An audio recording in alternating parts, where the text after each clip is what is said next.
Numéro 6, Uccello de France.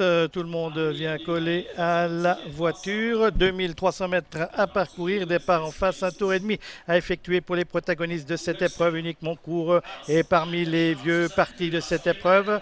Alors que le numéro 3, Tiblac d'Amour, s'est élancé au galop.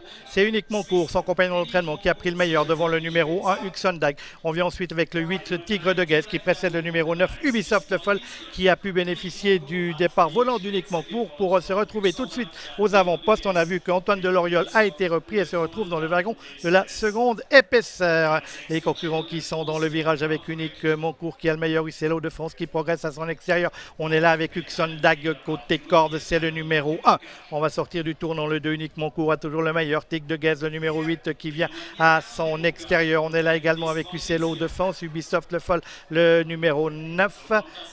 Et puis on est au galop avec Canon du Bocage, le numéro 4 à l'arrière-garde. Les concurrents qui passent devant les tribunes, c'est Tigre de Guez, le numéro 8, qui s'empare maintenant du commandement précédent, uniquement court, avec ensuite Huxon Dag, le numéro 1. Côté corde, on va retrouver sur un quatrième rideau le numéro 10, le grandissime favori, Tilleul d'Anjou, avec Adrien Burger au sud, qui quant à Ubisoft Le Foll, il se retrouve maintenant le nez au vent en menant le wagon 2, dans lequel a pris place le numéro 6, Uccello de France, et le numéro 7, Antoine Deloriol. On a donc perdu Canon du Bocage qui s'était montré fautif, et les concurrents sont dans le deuxième des 3 virages de cette épreuve, alors qu'on a pris une sanction à l'encontre du numéro 4, Canon du Bocage, ainsi que contre le 3, Tiblac d'Amour, mais ça c'était en partant.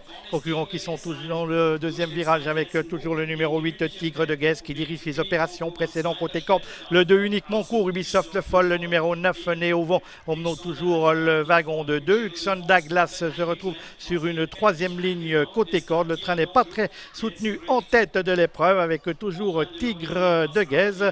On voit qu'on fait quelques petites manières avec le numéro 4, c'était à l'arrière-garde, déjà disqualifié. On regarde où se retrouve son compagnon d'entraînement et d'écurie, le numéro 10, Tilleul d'Anjou, qui est lui étant sur une 4e ligne côté corde.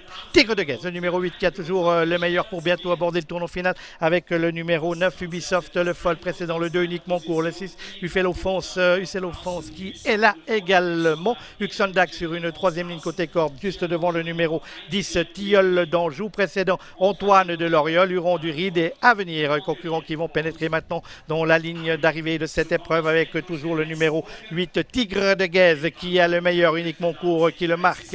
On est là également avec le numéro 9, Ubisoft Le Foll, Uccello de France, le numéro 6, Huron du Ride, qui essaye de se rapprocher. Quant au numéro 10, Tilleul d'Anjou, il se retrouve pour l'instant complètement bloqué à l'intérieur du peloton. Va-t-il pouvoir trouver l'ouverture?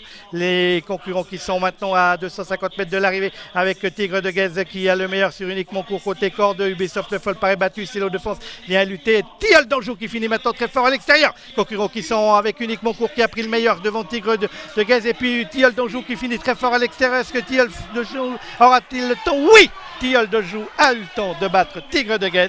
La 3e place certainement pour uniquement court, le numéro 2. Victoire donc du favori, le numéro 10, Tilleul d'Anjou, l'écurie gagnante. La 2e